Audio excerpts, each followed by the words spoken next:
And now, ladies and gentlemen, Skywalker. Thank you, Jim Davis, and thanks for tuning in to Radio Memories here on November 10th, 2021. What a great show we've got for you today.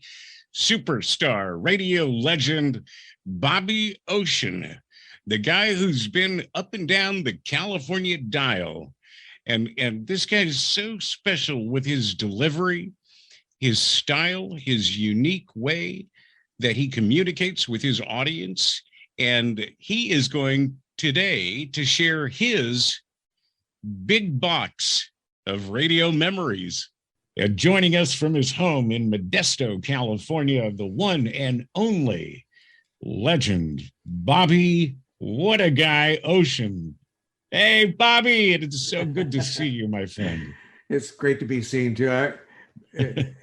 I've had a progression of names when I have been in this business. It started out as Bobby Ocean. That was my name at the radio station. So you go, hey, Bobby, come sit with me, Bobby. Hey, Bobby, let's talk about. And then after a while, that changed, and they started calling me Bobby Ocean. Hey, Bobby Ocean, come sit by me. Let's talk about this, Bobby Ocean. Hey, Bobby Ocean, did you shop for the? And now, at my young age, and look at me, I'm young and beautiful. I'm practically a teenager. My goodness, now, you look the now same. I have 4 names. I am the legendary Bobby Ocean. I love that. I mean, that's me.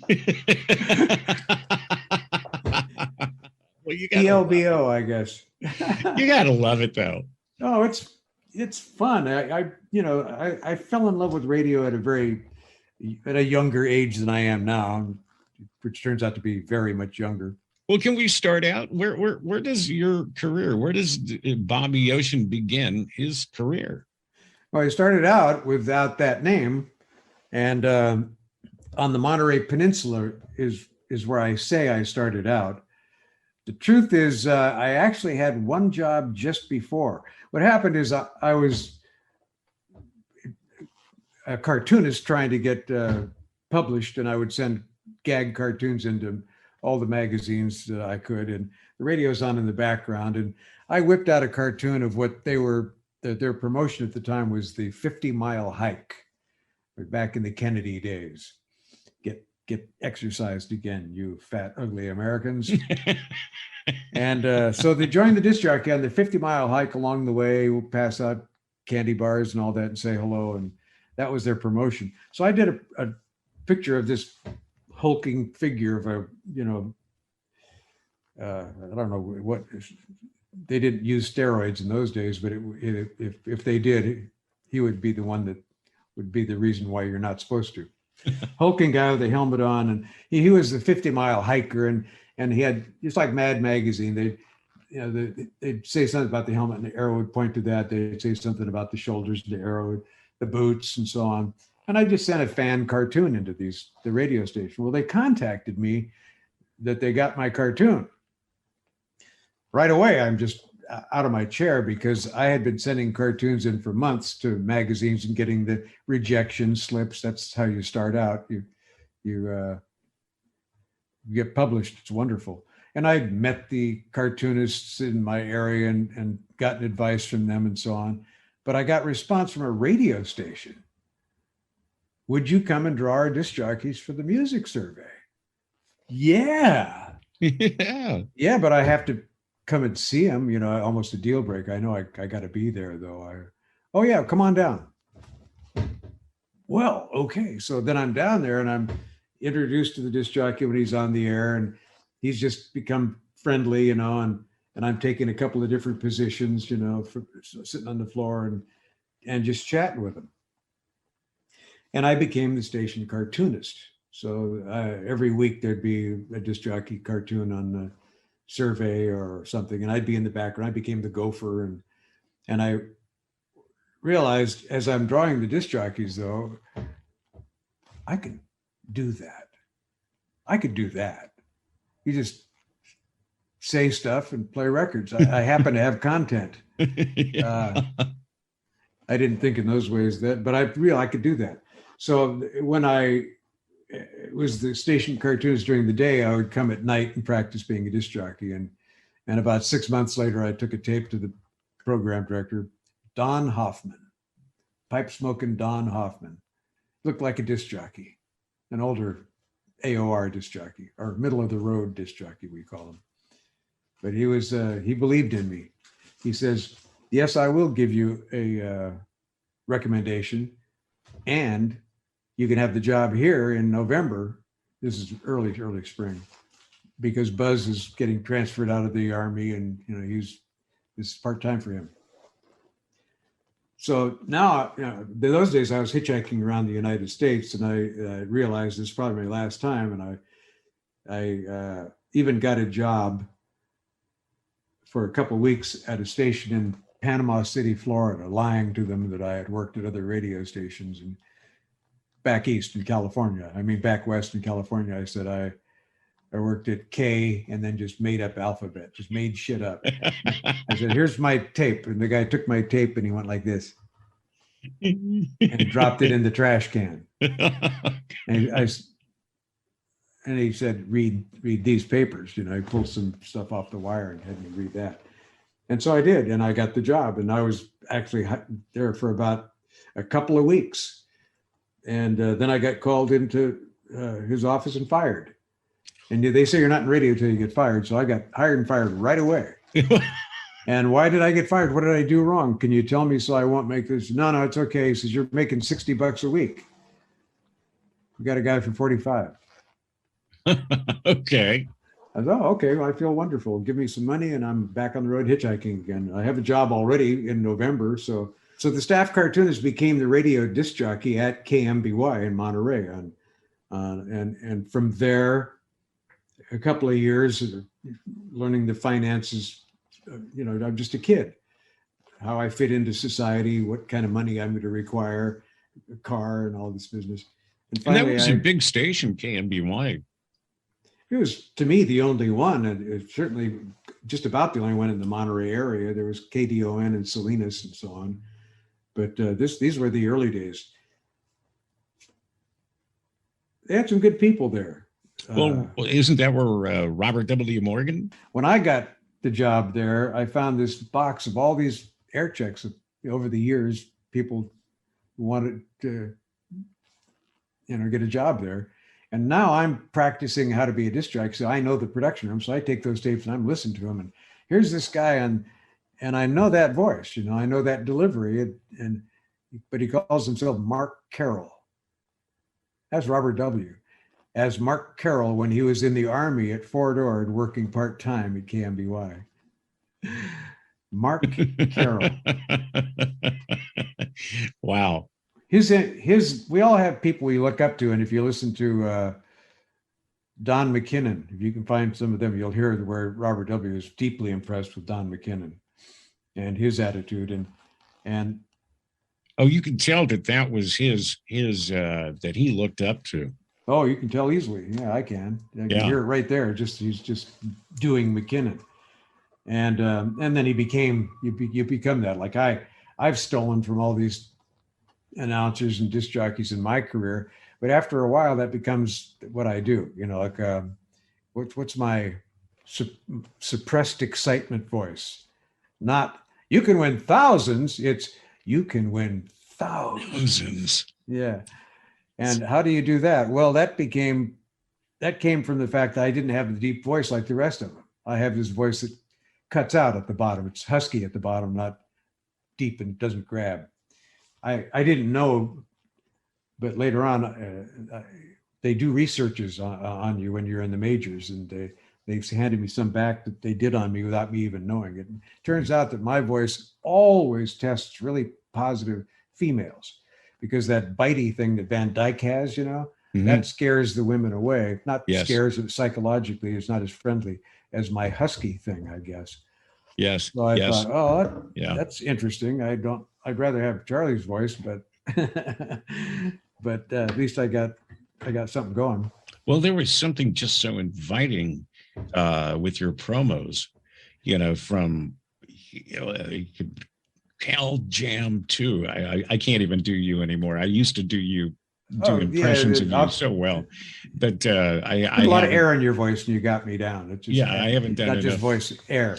But there's one thing to say Cal Jam, put air in it. Cal Jam. Now mix them together. Cal Jam. Oh, It's in there. oh, it was just so great, and you have these wonderful promos, and then how you would construct the promos, you know, on dun dun dun KHJ, you know, and it was just so perfect. Well, I found out that in a nutshell, what you're describing, well, I found out that I could use music as my punctuators. Yes. If it has a comma or a colon or an exclamation point, music would do that for me. And if you find the right music. And so naturally all the movie chase scenes were in my clutches. Yeah. I loved what you did with K-West 106 because it was very similar, but you couldn't do the same thing. So you did this, it went bum ba da dum ba da. You did K-West bum ba da dum ba da dum, and it went dun. I can't remember how it rolled out, but it wasn't the same kind of thing as KHJ, but it went K-West 106. Yeah, exactly. But it had this dun dun. It had a rollout that you went 106, you know, as it rolled out.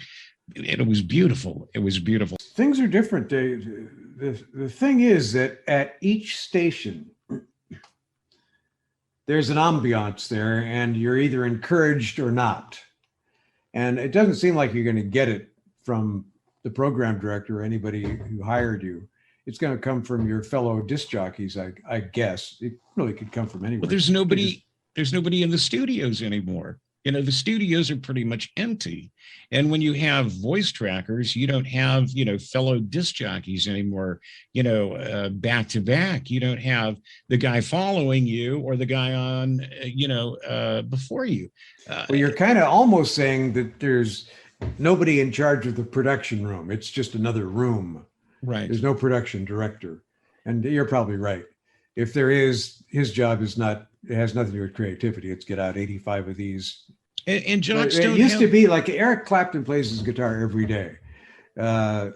Walt Kelly drew every day when he was drawing his comic strip. If you're an artist, you do it every day. They don't do that because it's not encouraged. It's a chore. Mm-hmm. Oh, 5 commercials today? Okay. 25 commercials today? Okay. And a promo too? Oh, damn. Okay. And they're just they've basically made these templates for these promos, and they all sound the same because it has become a chore for them. And when you signed on K-West 106, it was one of the best sign-ons that I've ever heard in my life, with a radio station signing on. And talk about creative. That was just pure genius. Well, I'm glad you say so. There are those who would say that's a bunch of showing off and masturbation of the egos. Oh God, that was not masturbation of the egos. That was actually absolute pure creative genius. And that was just a wonderful way to kick off a new radio station. You know, 106 K-West was an AOR station, and you were changing it to a top 40 radio station, essentially KHJ-FM.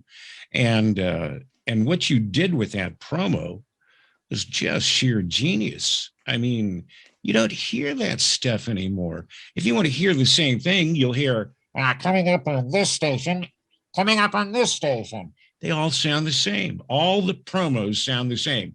And it doesn't matter if it's classic hits, doesn't matter if it's adult contemporary, they all sound the same.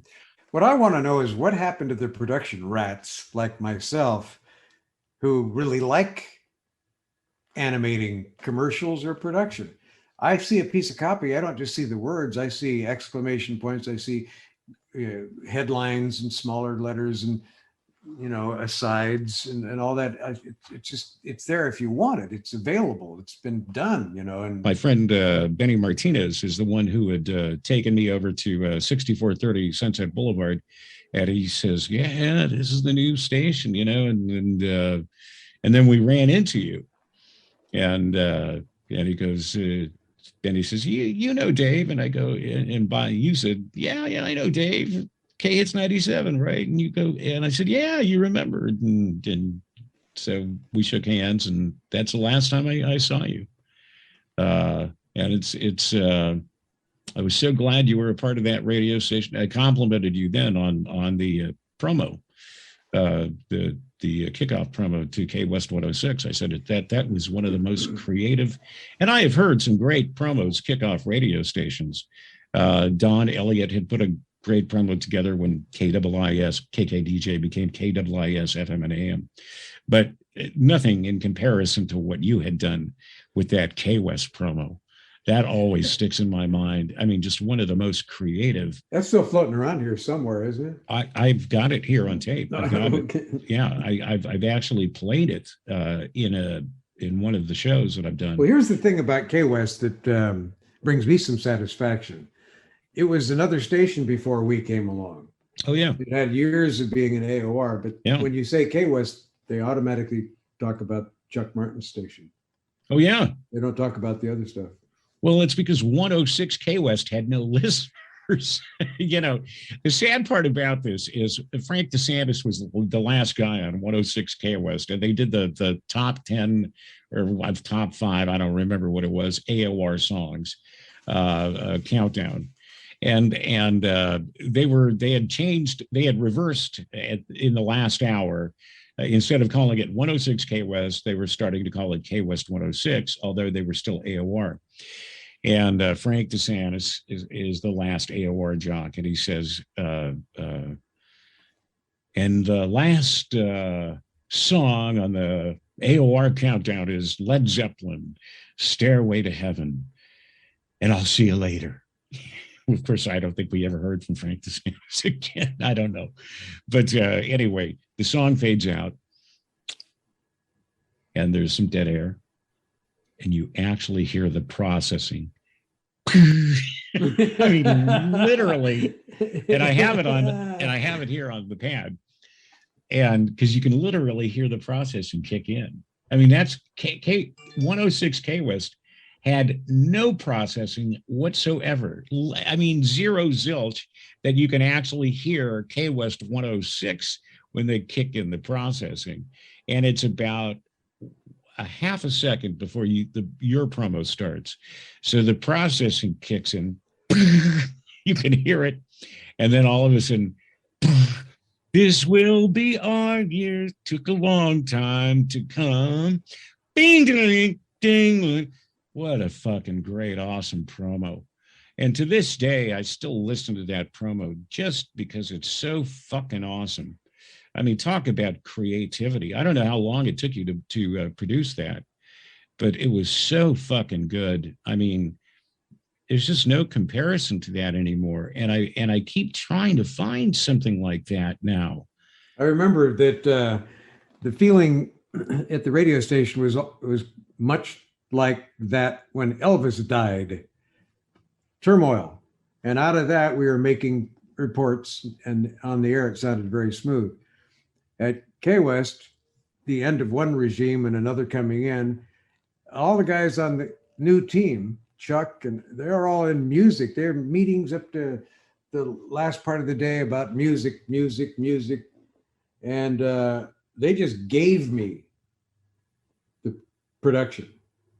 And I dragged them in, you know, and because we were all excited about it. But I was so uninterrupted and given such an ability to drive the car the way the way I wanted. But the way I drive is I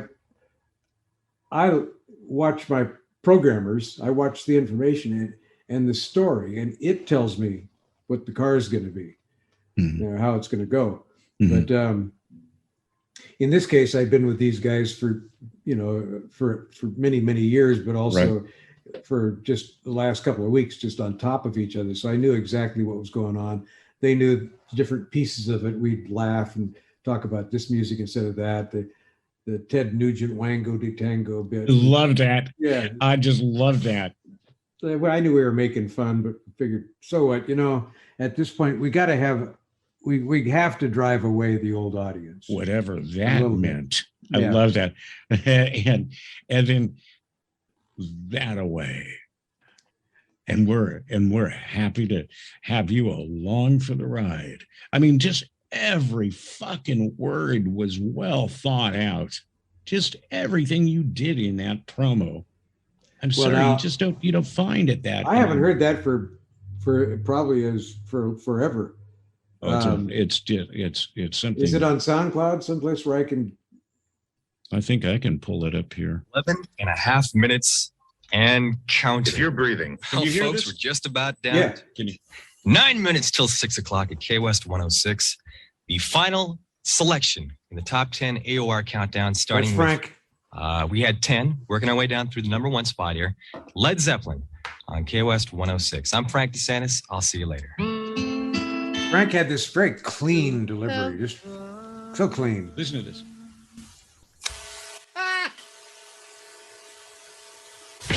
This will be our year. Took a long time to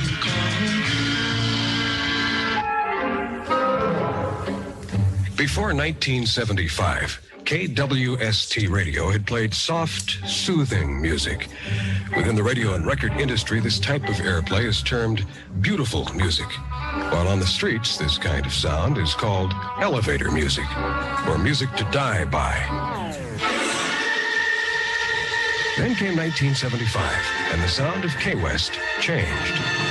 It became album-oriented and played a lot of the newer artists.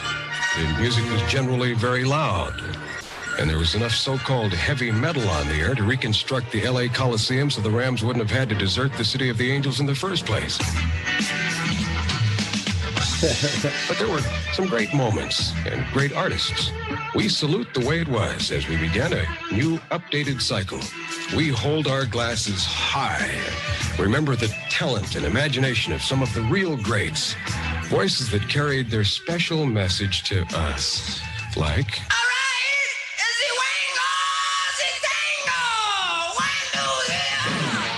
whatever that meant. Or how about this?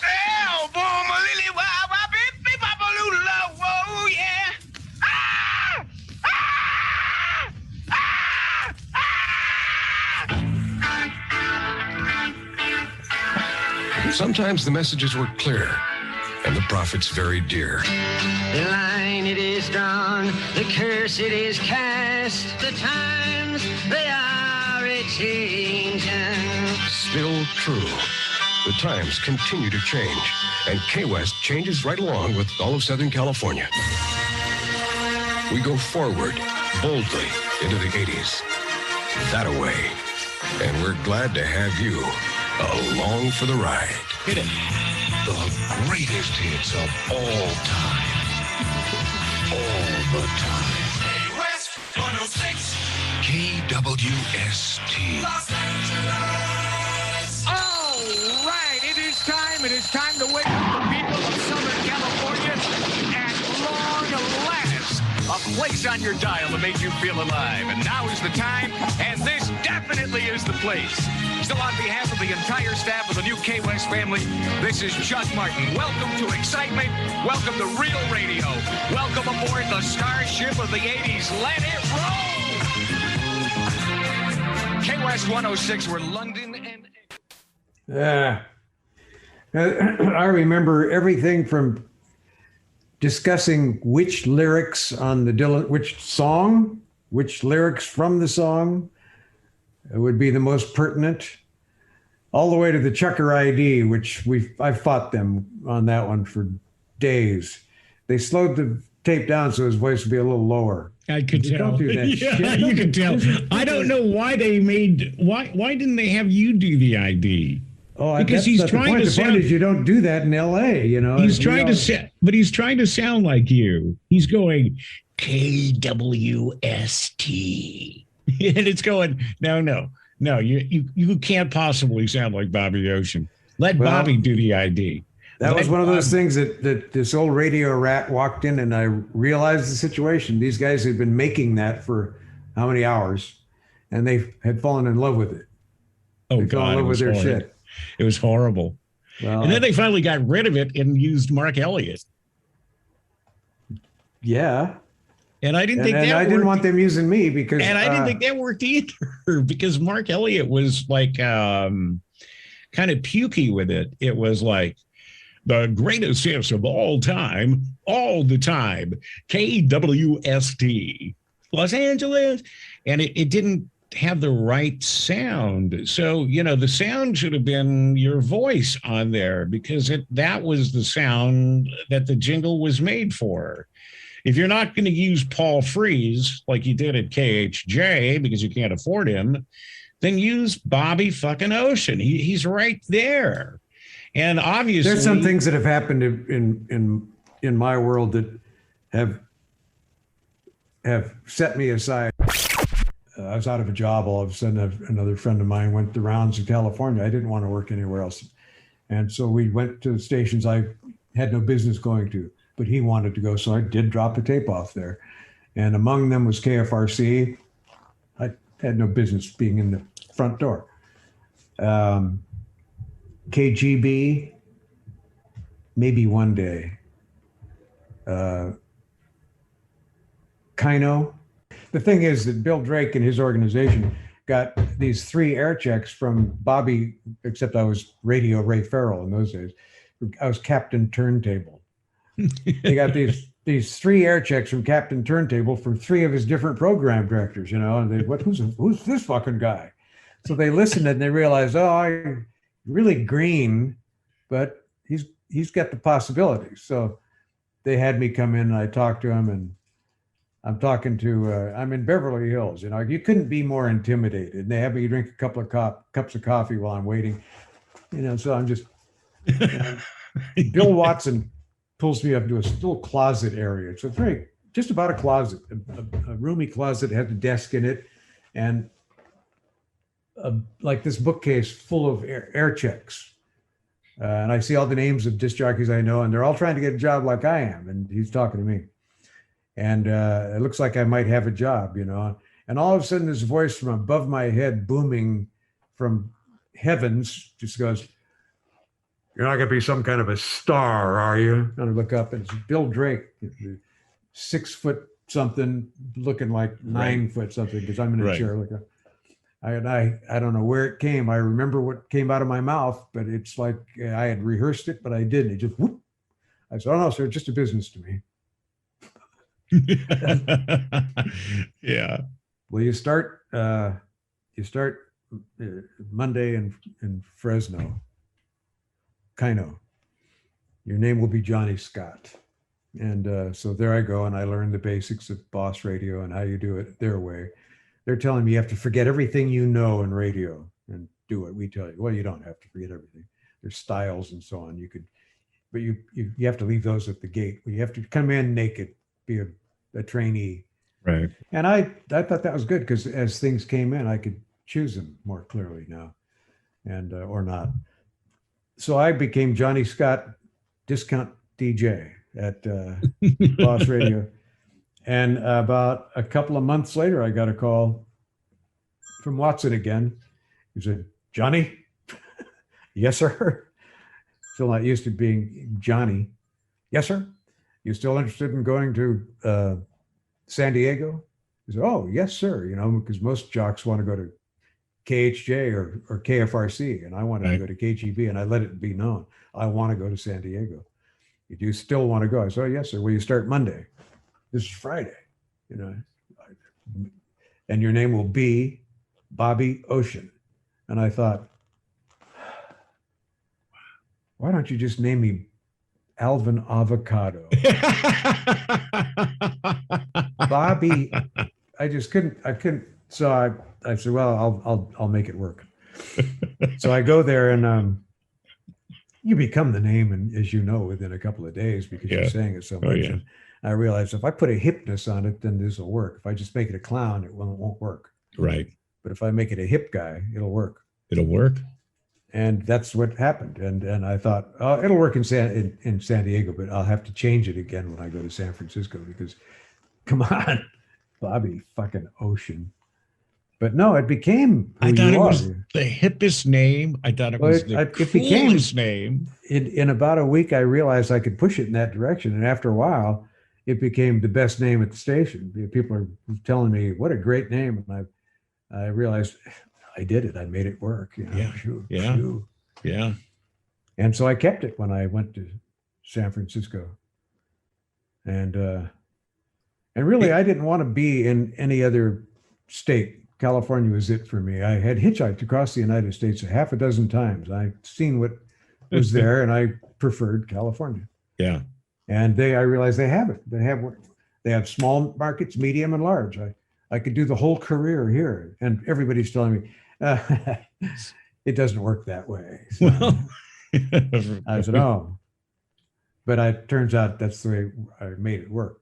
if you're confident and you choose your own destiny, and I really believe that. Well, I do too. I learned in my late 20s, as a man thinketh in his heart, so is he, is a format. That's not just a saying somebody said in the Bible. That was Jesus telling you how you work. Mhm. You think as you visualize with thought and add feeling to it Mhm. and marry the two, it will become your experience. That's right.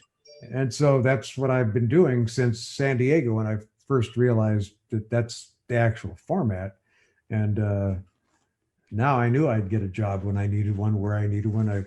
Fear had eliminated itself from my world. With the Boss Jocks, I got to meet Jim Carson, was a brother to me. We spent a lot of time at his apartment by his pool, drinking wine coolers and talking radio, of course. And all the rest of the jocks there. Mark Dennis was the guy who hired me. He was the program director at the time. And after a couple of, not even 2 weeks there, I went to Mark and confided. I said, Mark, I'm sorry, but I don't think I'm ready for this market. He said, oh. And he changed my life when he said, oh, you're ready for the market or you wouldn't be here. What we're doing is fine tuning you. Oh, I can do that. And that was a not look back moment. Mhm. And because of that, I could work with anybody all of a sudden. Later on, I did. I worked with the weirdest people. Buzz Bennett, Ron Jacobs. These people are Well, bigger than life people. bigger than life. Yeah. Way bigger than life. So So there, and you had to work with John Sebastian, which was different from KHJ. completely, yeah. As you became Position 93 and All Music 93. Which I said for a year, and that's about all I said. And at the end of the year, they came back, the RKO people, from their meeting in Miami and brought me a plaque that said Disc Jockey of the Year. For what? For what? But I took it and hanging around here somewhere. Yeah. Oh, there it is. Outstanding Look at radio that. personality of the year for saying the same thing over and over again for 1 year's time.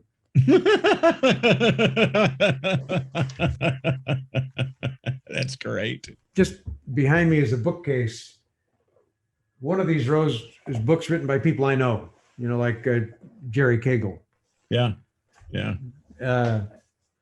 And one of them is a memo put out by, I think, RKO.